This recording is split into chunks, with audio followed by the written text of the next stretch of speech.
Ustadz, bagaimana dengan istri yang belum mau pakai jilbab dengan suami? Maksudnya apa sih? Belum mau pakai jilbab dengan suami. Ya benar, saya setuju.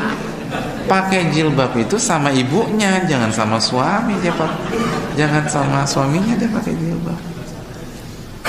Kalau maksudnya apa sih? Atau kalau pakai jilbab di depan tetangga, ya ini kan dia belum mau pakai jilbab dengan suami. Maksudnya apa? Apakah suaminya pakai jilbab juga? Ini jelas, saya setuju. Nggak boleh suami pakai jilbab. Atau pakai jilbab dengan suami, maksudnya di depan suami gitu. Ini dengan loh, ini apa sih? Yang bertanya siapa nih? Coba, yang bertanya menyerahkan diri siapa?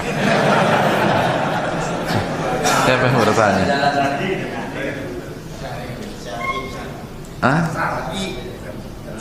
Syar'i. Kok ada suami di sini? Nggak cocok. Yang bilang syar'i siapa? Kok antum lebih tahu daripada anak-anak kan yang baca ya? Istri yang belum mau pakai jilbab dengan syar'i, bukan suami gitu maksud antum? Ya. Antum yang nulis ya? Ya nggak apa-apa. Jilbab dengan syar'i ya, memakai jilbab dengan syar'i. Iya, ya. Kayaknya kata sambung dengannya kurang tepat, tapi ya itu urusan guru bahasa Indonesia antum lah. Gini loh hadirin sekalian rahimanillah wa iyyakum. Kita sebagai suami itu punya hak untuk memberikan perintah dan ultimatum. Karena Nabi mengatakan kullukum ra'in wa kullukum mas'ulun an ra'iyati. Setiap Anda adalah pemimpin dan setiap pemimpin akan ditanya di hadapan Allah Subhanahu wa taala. Dan Allah berfirman dalam surat An-Nisa ayat 34, ar-rijalu qawwamuna 'alan nisa.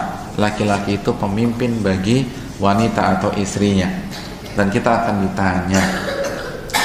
Dan Nabi mengatakan la yadkhulul jannah dayyuth atau kama qala. Tidak akan masuk surga dayyuth. Apa itu dayyuth? Dayyuth itu adalah seseorang yang tidak punya rasa cemburu ketika keluarganya bermaksiat. Suami yang nggak punya rasa cemburu ketika tubuh istrinya dinikmati oleh laki-laki lain. Ketika lekuk tubuh istrinya dipandang dan dinikmati oleh laki-laki lain. Ketika suami itu tenang-tenang saja, tidak ada perasaan cemburu, dayyuth kata Nabi, dan dia tidak masuk surga. La yadkhulul jannata dayyuth. Tidak masuk surga orang yang dayyuth. Istri Anda memperlihatkan tubuhnya lalu dinikmati oleh tukang sayur, tukang kerupuk, tukang ketoprak, suami tetangga Anda, lalu Anda tenang-tenang saja. Bahkan mereka memuji kecantikan tubuh istri Anda biasa-biasa saja. Dayyuth kata Nabi SAW. Bukan kata saya ya, saya nggak punya hak untuk memvonis orang, tapi Nabi punya hak. Dan Nabi katakan la yadkhul jannata dayyuth. Tidak masuk surga orang atau suami yang tidak punya rasa cemburu. Biasa-biasa, tenang-tenang aja. Ini yang harus kita camkan bersama-sama. Maka sebisa mungkin kita meminta istri kita memakai jilbab yang syar'i dan bicara dari hati ke hati. Bicara dan buka pola pikir istri kita. Oleh karena itu hadirin yang dirahmati oleh Allah SWT, sebagian ulama fikih mengatakan salah satu karakter suami yang islami atau suami yang benar sesuai dengan syariat, ia mampu meyakinkan istrinya dengan bahasa yang ia gunakan atau gaya komunikasinya. Karena suami itu pemimpin kata para ulama fikih, dan pemimpin harus memberikan sugesti kepada yang dipimpin, harus bisa memberikan semangat, harus memberikan kepercayaan diri, harus bisa mengarahkan. Jadi bicara baik-baik, tunjukkan rasa sayang kita kepada dia, dan tunjukkan bahwa jilbab ini wajib, dan Allah yang menciptakan dia, yang memerintahkan dia berjilbab. Allah yang memberikan kecantikan kepada dia, yang memerintahkan dia berjilbab. Maka bersyukurlah kepada Allah Subhanahu wa taala yang telah memberikan hal tersebut. Kalau istri, misalnya kalau ada seorang wanita ginjalnya sudah tidak berfungsi, lalu ada orang yang ingin mendermakan ginjalnya untuk dia secara gratis, mbak nggak perlu bayar, saya akan kasih salah satu ginjal saya untuk mbak, tapi saya hanya minta satu syarat, mbak pakai jilbab. Kira-kira dia akan pakai jilbab apa tidak?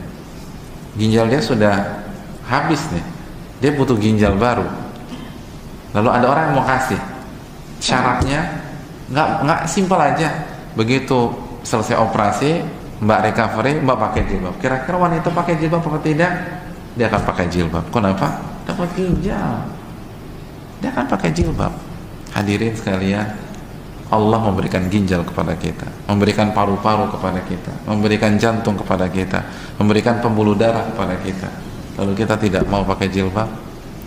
Hadirin, betapa banyak wanita sekarang rela memakai kostum yang aneh-aneh ketika dia bekerja di sebuah tempat.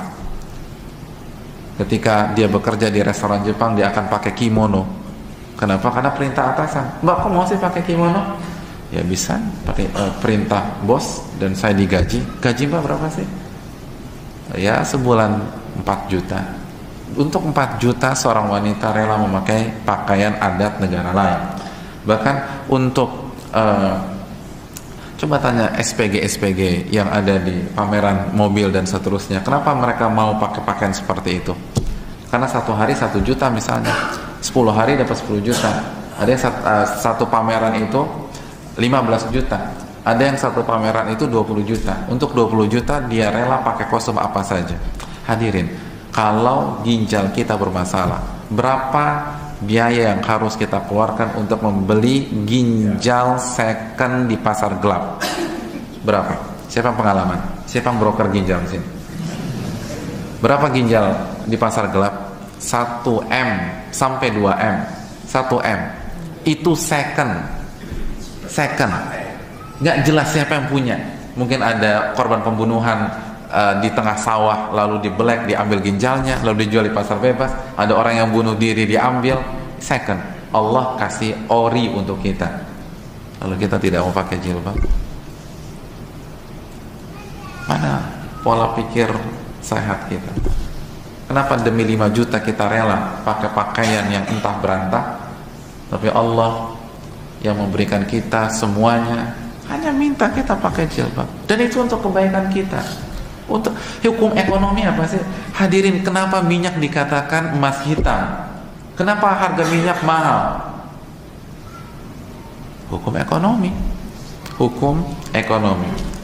Semakin sulit didapat, maka nilai semakin tinggi. Ketika tubuh istri kita mudah didapat, mudah dilihat, maka nilainya segimana? Rendah. Itu nggak bisa dibantah. Coba tanya seluruh pakar ekonomi deh, nggak usah pakar agama, pakar ekonomi. Benar nggak teori demikian? Benar.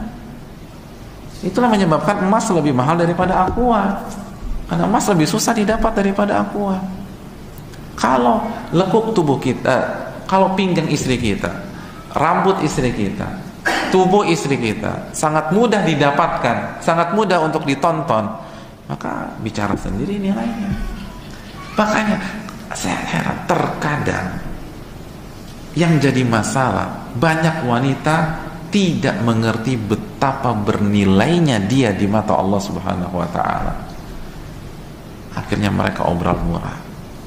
Ini yang perlu kita lakukan bersama-sama.